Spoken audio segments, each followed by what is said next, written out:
Do you ever see a successful woman on your feed or in a magazine and think, wow, it must be nice to have it so easy? Well, think again.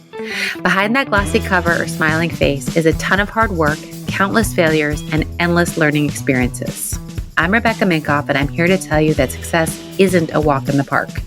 It takes grit, resilience, and a willingness to take risks. That's why I created Superwoman, a podcast that peels back the varnish and gets into the nitty-gritty of what it takes to make it as a woman in today's world. From luminaries and game changers to women you've never heard of but should, this podcast is here to inspire you to take your next leap, no matter how daunting it may seem.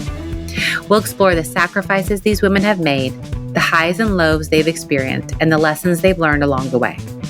So if you're ready to be inspired and learn from some of the most successful women out there, join me on Superwomen. Together, we'll uncover the stories behind the successes and prove that with hard work, determination, and a little bit of luck, anything is possible.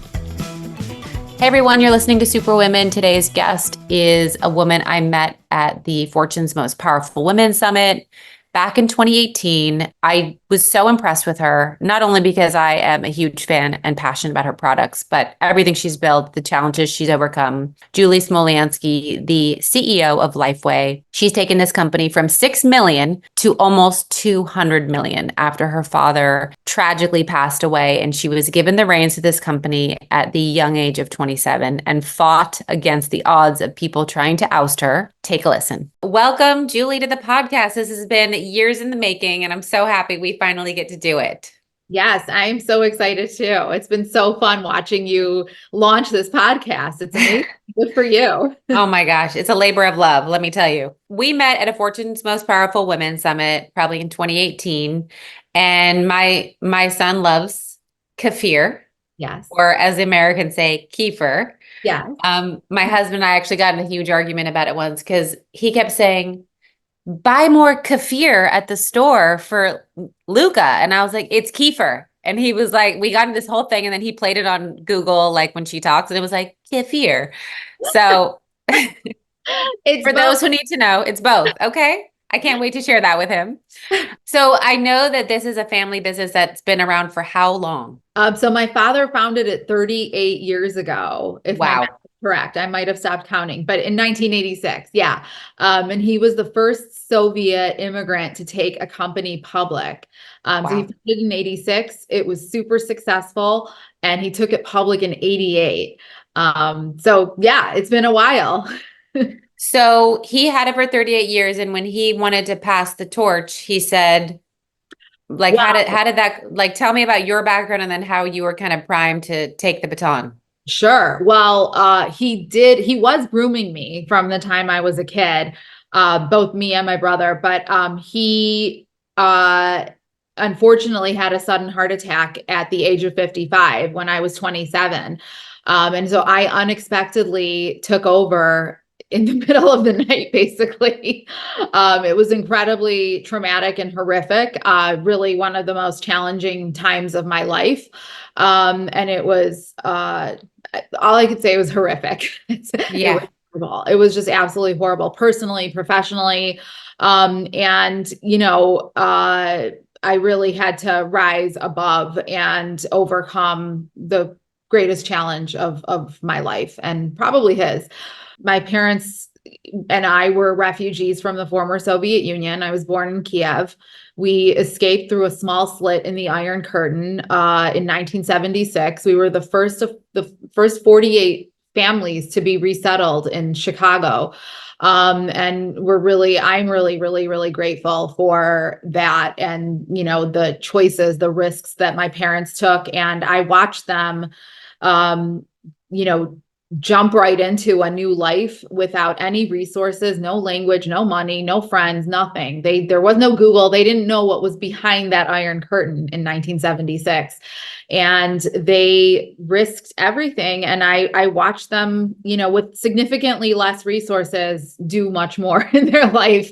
And so I looked at them as an example. I looked at all that he had done, and I thought, failure is not an option. And I repeated that like a mantra. And honestly, the moment that I learned that he passed away, I don't think I've pick my head up. I really, it is my entire life to, support this business, lead it, make sure that his dreams were come to realization. And I think we've done that.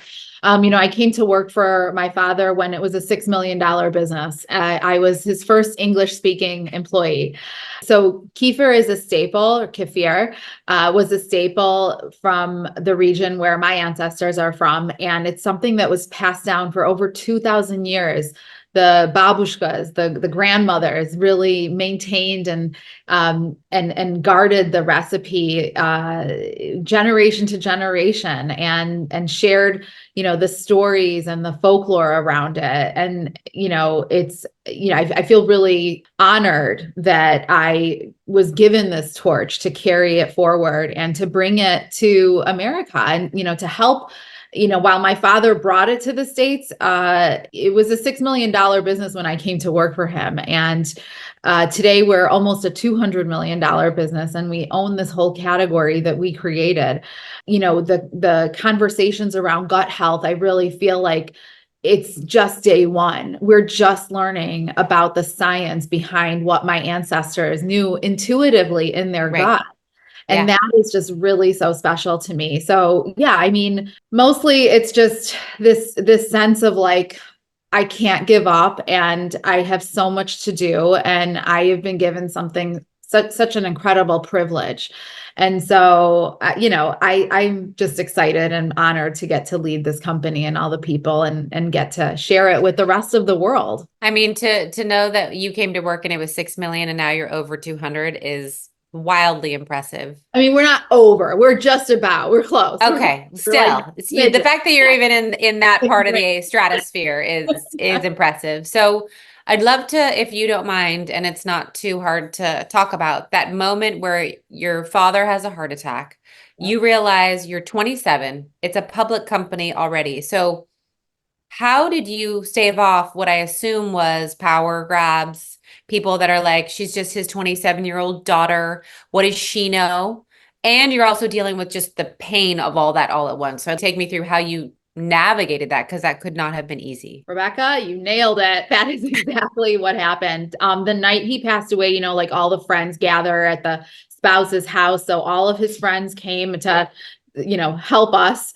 And a few feet away from me, his best friend says, "There's no way a 27-year-old girl can run this company. That's it. It's over. Sell all of your stock." I was so angry. I mean, the fuel, the fire that was erupting in me. I honestly just said, I just never looked back. I put my head up and I said, my father wants me to do this. I know what my father wants, and I know how my father would want me to behave right now. And so like I said, failure was not an option. I went in the next day. I did everything I needed to, and I led. I mean, I put myself out there, and I don't know how I did it. I was in full crisis mode, and you're running on adrenaline. And yeah, I mean, I remember one of the first board meetings, an outside counsel person who was, really unethical, was trying to push us to sell the company right then and there. I mean, it would have been sold for pennies. And everyone would have been gone. There would be no company now. It would have been just, disintegrated and sold for nothing. So, I mean, yeah. And I remember what he said, you need some gray hair on this board to deal with all the, the people, the various investors. There's, a 27-year-old girl can't run the company. I mean, I heard that over and over again. And I just said, F you. To anybody who thought, said it to me, around me, I knew how my father would want me to act. He'd want me to put my head up and go forward and fight. That's what he was. He was a fighter through his whole life. That's how he ended up in America, the first immigrant to end up in Chicago and trailblaze. So I think I took on that fighter spirit, that, can do, And nothing's going to stop me. Nothing's going to get in my way. And I'll, bulldoze through anyone who even tries. That is really that fight or flight spirit that I have. And I do think that it's our ancestors who survived, World War II. I am the granddaughter of Holocaust survivors. My great grandparents were murdered in Baba Yar in Kiev, but my grandmother survived. She ran into the forest and she survived through the entire war. And I think of that story every single time I think about all of my challenges. And I think, she survived so that I could be here today. And I'm not going to win out. I have to go, fight for the highest ambition, go the farthest that I possibly can. I owe it to them.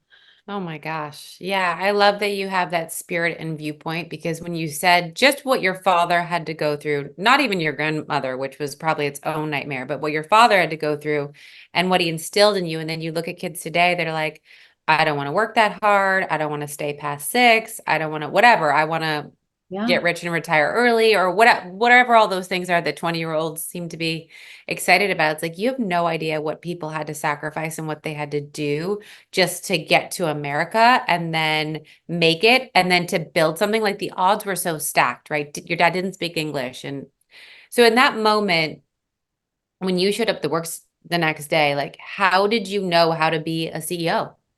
How'd you know what to do?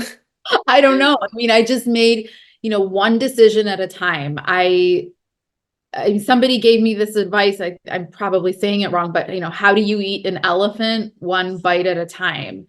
And I know it's just such a silly cliche, but it really makes so much sense. And I just looked at, what do I have to do today? What are the decisions I have to make? And sometimes it was just stupid decisions, like, where can we buy the cheapest toilet paper and save the company money? We go through a lot of toilet paper, like stupid things like that. But just every little decision got me closer and closer to making bigger decisions and getting to a point where, that I was comfortable with delegating. But it just, this practice of making decisions, of being in charge, of saying, like, this is how it's going to be. Of course, like, taking in team members' opinions and whatnot, but like, mostly overall, just getting that confidence to like believe that you're on the right track, that you can make those decisions. And I followed my gut. I mean, I didn't know what I didn't know. I just followed my gut every single minute of the day.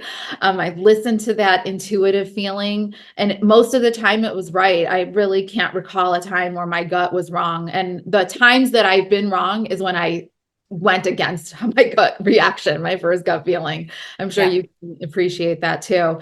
So yeah, I mean, I just worked really hard, and I don't know. I, of course, like, think about my own children and the next generation, and we work really hard. So maybe they don't have to have the same challenges that we did. And we, of course, like, hope that each generation gets better, gets stronger, has less to deal with than we do. And I mean, I'm first generation, so it's a different level of work ethic, I guess. I would love my kids not to have all the crap that I had to go through, and, maybe expedite some of that process for them if possible. But hopefully they'll have other challenges that are different than ours that they'll have to, figure out. Get strong with. Yeah. Every generation has their own thing. Yeah, I know. This one has other issues I'm worried about, but we won't go there in this podcast. So obviously there's a unique set of challenges with very, like, 0 to 5 million has a challenge, 5 to 15. Each one has its own things that you're unprepared for, didn't know. So talk me through how you were able to scale and what set you apart. And what did you do during some of those bigger challenges, and how did you get through them?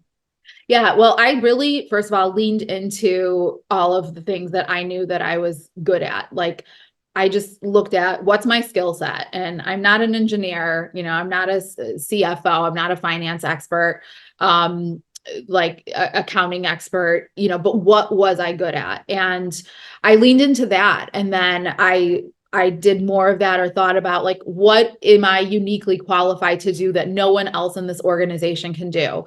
And then also assign those things to other people, for whatever their skill set was within the team. And, I think that is something that took me really far. I'm really passionate, and I think passion actually trumps more than almost anything. Having a passion for what you're doing, your work, it's really priceless, from what I can see. And I think that's lacking in so many people, is they're lost. They don't have a passion. And I think that's a challenge for individuals to find their passion and to believe in themselves. I really do believe in myself, even when no one else did. I know that my father believed in me, and I just needed one person to believe in me. And my father believed in me. My father told me, Julie, you could do anything you want in the world. I brought you to America. This is the country where you can do anything, except you cannot be the president of the United States, only because you weren't born here. And if you were born here, I'd say you could be the president of the United States. He really pushed me. He put strong female role models in front of me all the time. I'm sure that, if he had met you, he would say, look at Rebecca, she'd be like her. You'd be just like her. So he was really extraordinary that way. And that really did help me, even though there weren't a lot of strong female role models at the time, there were a handful, and he always made sure to show me them. So that's really encouraging, and helped me. And another thing that really also helped me early on, another executive, a CEO, maybe you know him, Robert Passon. He's the third generation of Radio Flyer, the Red Wagon, children's wagon company. So Robert's a good friend of mine, and Robert told me early on, make a list of everything you do during the day. And then your job is to cross as much of that off and delegate that to somebody else. And then you should just do what you are qualified to do, that no one else organization can do. That was honestly like a light bulb went off, and suddenly like it freed up my time, and it also elevated the things that I could do the best that no one else could do. And that helped scale. I mean, that helped with like the marketing, the storytelling, and inspired other people to come join the team. And, we have really low turnover. And I think that people just really love the brand and the company and the culture. Nothing's perfect. There's always going to be, little things. It's a business. But you also learn to get through those little things much quicker and easier, with much less impact in your soul than, how it used to be. Like, things don't weigh on me as much as they used to. Yeah. Every little thing was just so personal to me. And I think now, letting go of some of that and just really focusing on like high level issues is helpful. Marketing, advertising, stories, when you're building a new product, a new brand, a new category, it's really about getting those early adapters to come on and join you in, advocacy of your category or brand, whatever, as you know. So I want to touch on that part, because, almond milk came out. It was one person, one brand, and now there's like 100, right? With kefir, you are the only brand I see at the grocery store. Like, no one took this category and has tried to even enter it. And what do you attribute that to, as we're seeing, like you said, this rise of health, wellness, gut health, which is just being uncovered, which, thank God, I'm so excited about it. I would say my Ukrainian mobster mentality. No, just kidding. Just kidding. I own the market. Yeah, exactly. I own the market. It's my market. No. Well, first of all, I think that the loyalty that our distributors and customers have shown has been unbeatable. We show up for our customers and are loyal to them, and I think that they are back. Also, I think just we're in a sweet spot, where we are too small for the really big players to care yet, and we're too big for the little guys to start and compete. And so we have this like sweet spot where everyone. How are you too little? I mean, it seems big, but in the food industry, it's nothing. I mean, for a multinational company, like if they expect this kind of revenue in the first year of a new product. So it's a very different scale in CPG. This is big. I mean, I do think, as I look around my peers in the food industry and CPG, it is almost, I'm still shocked that we are still in existence because 99% of startups fail. And the fact, to your point, my father had no money, no language, no resources, no networking, and he just had his charming personality, which took him very far too. And so, I think right time, right place, and we're in that middle sweet spot where it's really an exciting, fun time for us. The world is our oyster. And I'm sure that there will be competition as time goes on. People want to take a sliver, they want to copy, they want a little piece of the action. But again, we know that our Lifeway customers are so loyal. They will move to a different grocery store if Lifeway isn't on the shelf. So they hunt for our brand. They know that our brand works. It's incredibly active. They feel better. They physically feel better. Once you give that to somebody, it's a game changer. They have a connection to the product and the brand in a way that is unmatchable. We're the authentic, we're the gold standard. People want that. Right. So my listeners are probably rolling their eyes when they hear me say this, but I talk about gut health a lot with the guests that are appropriate, and how it is the source of most of your serotonin. It is the source of most of your, if you have anxiety or sometimes not a doctor, mental health issues, and it all starts in our gut. 100%. So what does kefir have as unique properties that helps with that? Because some people are like, oh, I don't do dairy, but I'm like, big mistake. Yeah, no. So it's really exciting because so there's 12 live and active cultures, bacteria that my dad had smuggled from the Soviet Union. He had my grandmother make like a care package, and she shipped these bacteria cultures in between my little tights. Like she sent these like little tights from the Soviet Union. And they survived? They didn't have to be refrigerated? No, they survived. And then he continued to replicate it. And so that culture is the original culture that it's the mother. The mother culture. Exactly. Everything starts from a mother. So that's our mother culture. And then, the research, to your point, has been phenomenal around mental health. That's new. When my dad was alive, we always knew it was great for digestion, that it was great for your immune system. Dr. Elie Metchnikoff in 1908, he's considered the grandfather of immunity. He did the first round of science and research around kefir and cultured milk and the health benefits. And prior to that, it was just folklore of the grandmothers, the babushkas saying, oh, I feel so much better when I drink this. And they considered it a gift from the gods. They felt so much better, the sense of well-being that they experienced when they drank it. It gave them, in Russian, or in Ukrainian, kaif, it's like a buzz. It's like kaif, kefir. They got this like buzz from it, kind of like this uplifting, enlightened feeling. So now science confirmed that actually, because of the gut bacteria, the gut, the microbiome and the serotonin, 80% of our serotonin is developed out of the gut, 80 to 90%.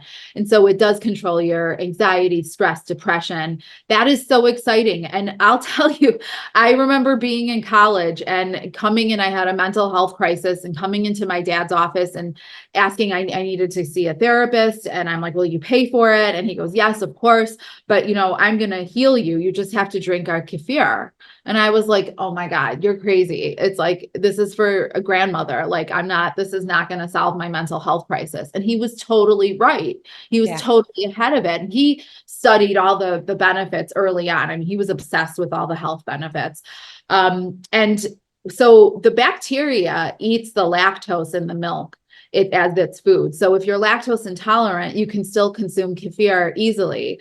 It won't impact you won't have any issues. And the reason why that's important is that so many women and young women and girls, they go on these elimination diets, these dairy-free diets or other elimination diets. And it's so harmful because you don't, unless you're doing it under doctor supervision and you're really weighing the health benefits and the risks, it's really dangerous to eliminate an entire food group.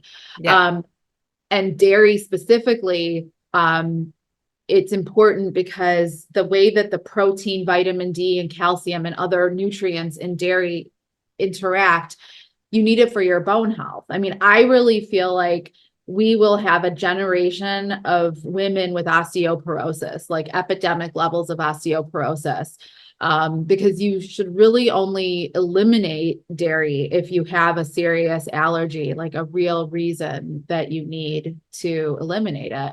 Right. I think doing it just from a food trend because an influencer said is so dangerous, Yeah. so dangerous. It's this like misinformation that we're always battling and trying to make sure that we are sharing science and research, and that the people really are understanding that.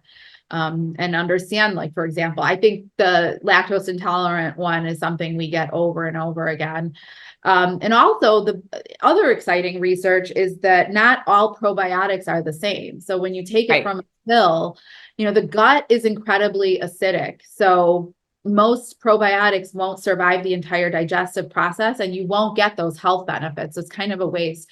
But a researcher out of UC Davis found that when the bacteria is in a dairy, the dairy kind of encapsulates it and it protects it through this acidic gut that the gut is, the environment of the gut.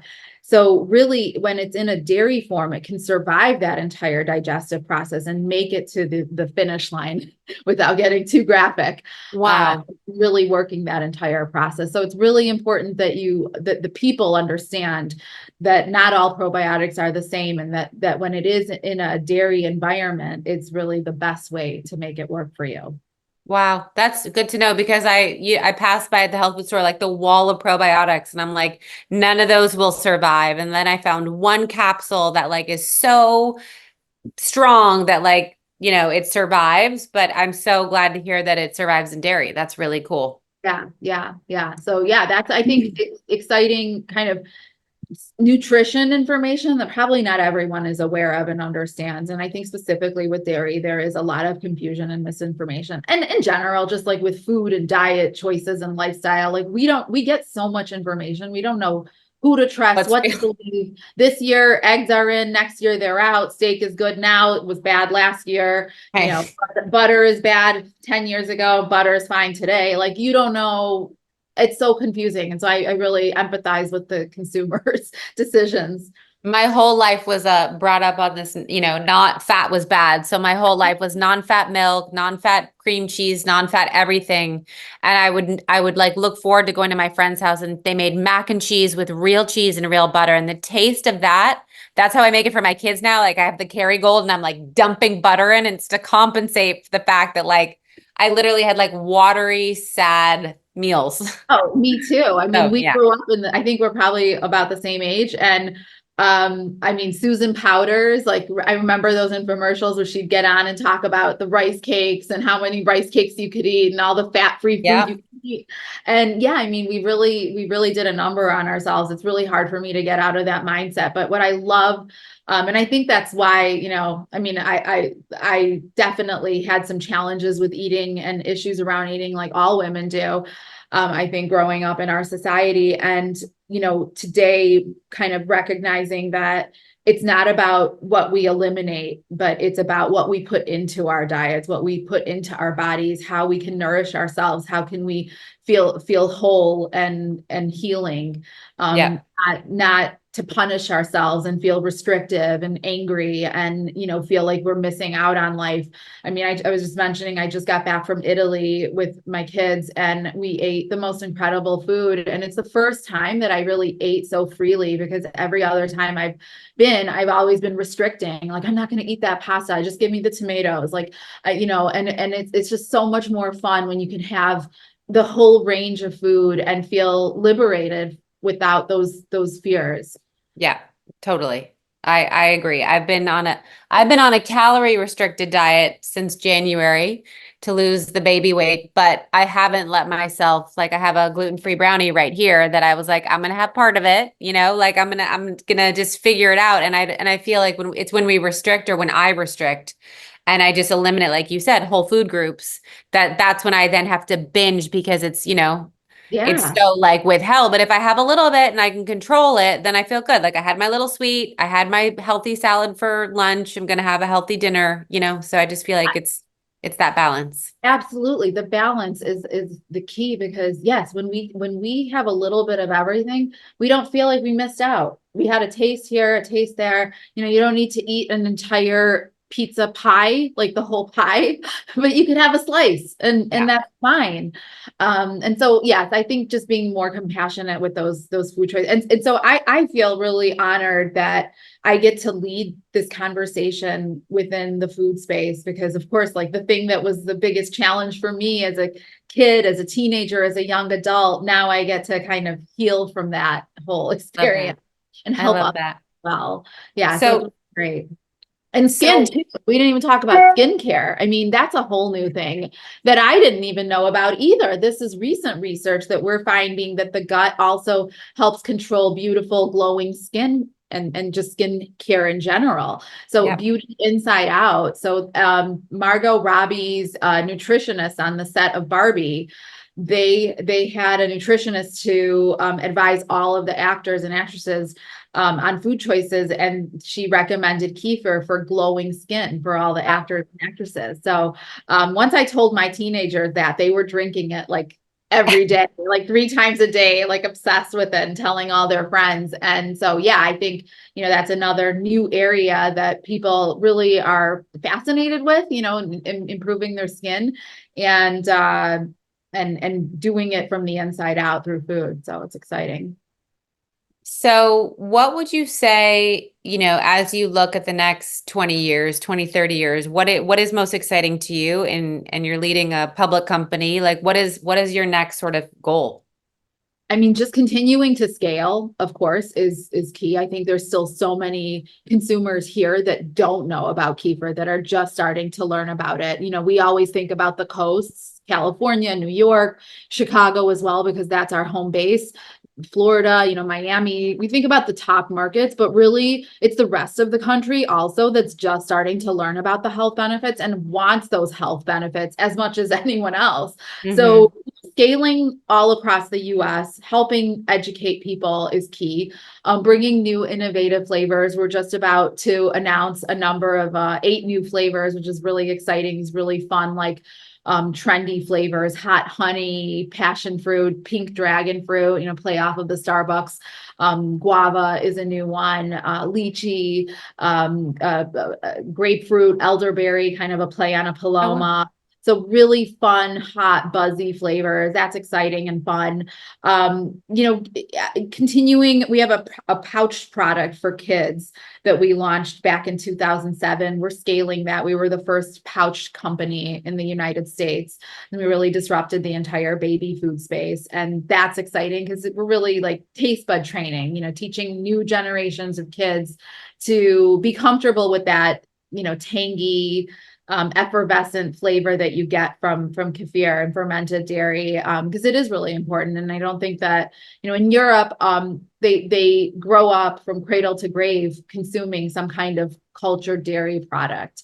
Kefir is a popular one, but all different cultured dairy. In the US, it wasn't so much like that. And so it's a really new, exciting space for Americans in general.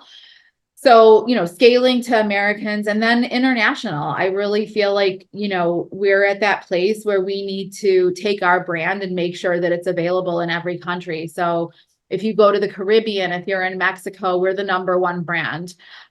We're just starting to expand into like the Middle East and Southeast Asia, a little bit in the UK, just kind of breaking into Europe. It's not as easy in Europe because there's so many different brands of fermented dairy in general. The dairy space in Europe is off the charts.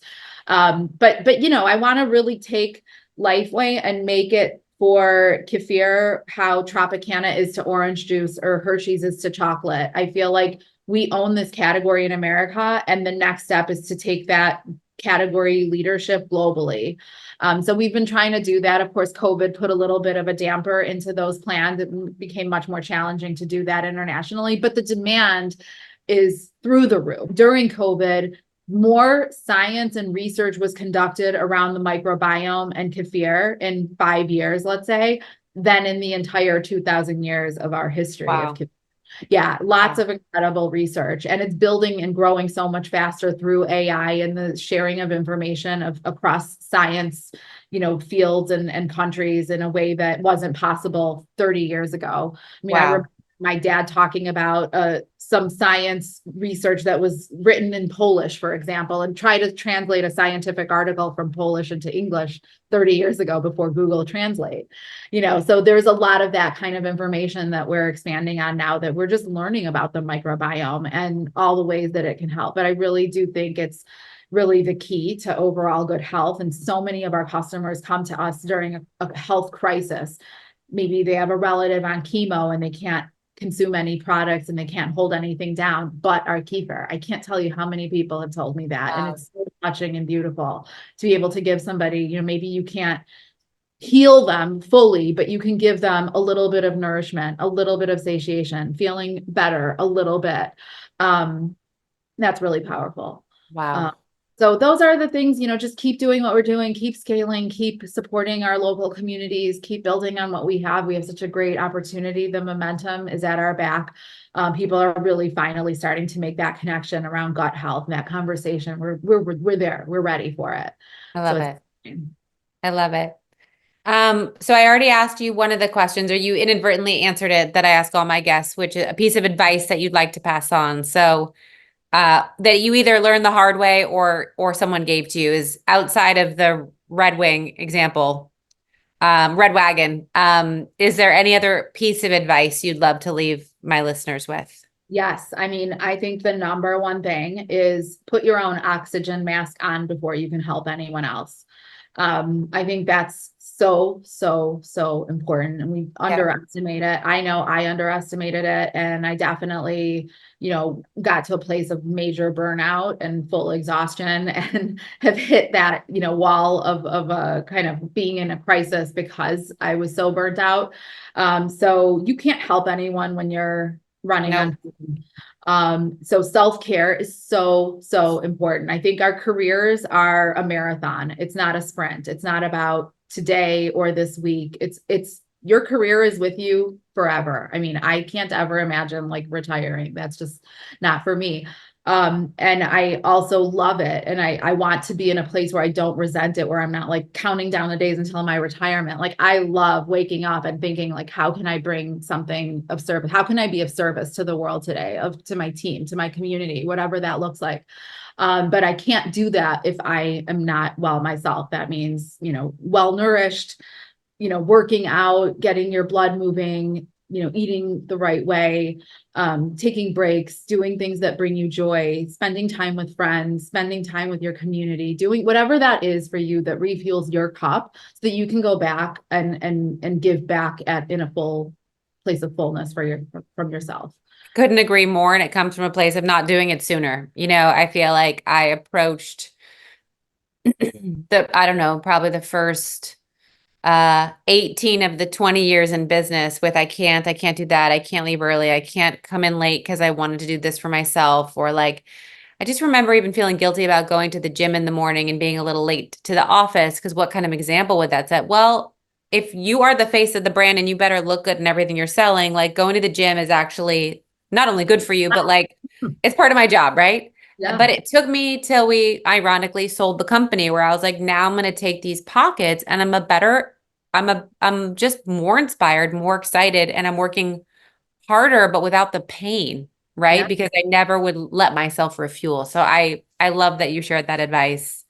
Well, and I think about my father, he did not take that advice, because he was that, immigrant who never felt like he could leave, and he burnt himself out. He was overly stressed, and it led to a heart attack at 55. I mean, I'm almost 50 myself. So I think how different our lifestyle is, and that was fully within his control. I mean, he could have released that guilt, but it was really hard. I mean, I absolutely understand, as an immigrant, you come and you're just like building your life. This idea of like balance it's an indulgence for us.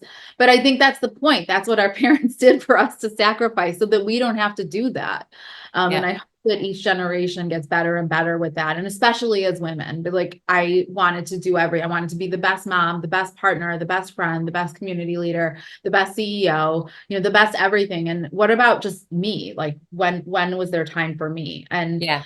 did take a lot to put boundaries around my time, to build in time for, a workout if I'm traveling, to make sure that they build actual time in for me to rest. It's even if it means an extra day, sometimes that's important too. But yeah, I mean, I think as women, we especially need to be much more conscious of it. It's hard. We want to be everything to everybody, and Impossible. Yeah. So my last question for you is, what would we be surprised to know about you? Well, when I retire, I want to open up a little bookshop. I love that. I love reading. I want to have a little community bookshop. I want to have little nooks and places where people can read, and there'd be like little coffee and little chocolate, and just like curate people's book list. Like, you tell me where you're going, what you're doing, and I'll give you a book for that moment in your life. Like, I love reading. It brings me so much joy. It's my favorite thing to think about, to do, to plan what I'm going to read next, like everything. I'm obsessed. So I think people would be surprised that I'm going to one day own a little cute bookstore on some little cute Main Street, USA. Isn't it funny? Like, I feel like I know a lot of founders. I have when I retire, I want to move to Greece and open up a sandwich shop. Like, we all have these, we have these huge careers, huge companies, and then we just want to, when we're done, we want something just small and contained, and it's so random. You want books, I want sandwiches. I love it. It's so fun to hear. I love that. Yeah. I like Greece, though. I'll come visit your sandwich shop in Greece. That sounds perfect. I'll have to import the bread from Paris, but that'll be my biggest problem, I hope. It'll be fun sourcing it in Paris, though. Yes. Well, thank you for coming on. It was so good to see you. And I'm so excited, and I'm happy that I have fans at home that drink you every week. So thank you. You're welcome. Really nice to hear. I really appreciate it. Of course. Thank you so much. And I love wearing all of your stuff too. So thanks. Mutual Thank you. Respect. Yes. Well, hopefully now that you're in LA, I'll be able to see you more. Absolutely. Come visit anytime. Awesome. I just wanted to thank you guys for listening to today's episode. I also want to ask you to rate and review the show wherever you listen to podcasts. I know it's a pain in the butt, but it actually helps with search and algorithms. So if you love this podcast, it is an easy way to get it more visible and out there. I also want you to follow me on Instagram at Rebecca Minkoff, at RM Superwomen, and be sure to check out my book, Fearless, The New Rules for Unlocking Creativity, Courage, and Success. Thank you again, and you will hear from me next week.